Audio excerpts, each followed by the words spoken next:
Тарых деген эмне? Ал өткөн доор, кайра кайталанбайт. Ал эми тарыхый сөздөр же историзмдер дегенчи? Алар өткөн тарыхый доорлордо колдонулуп, бирок учурда пайдаланылбай калган сөздөр.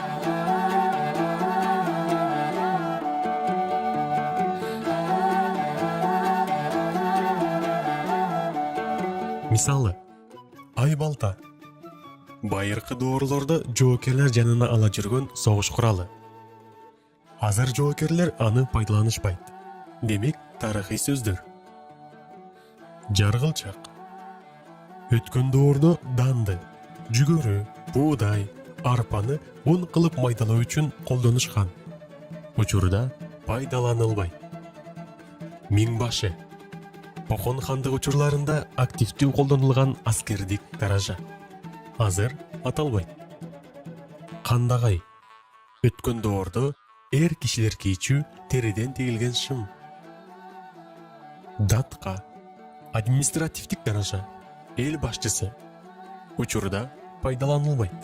Демек, тарыхый сөздөрдүн катарын толуктайт.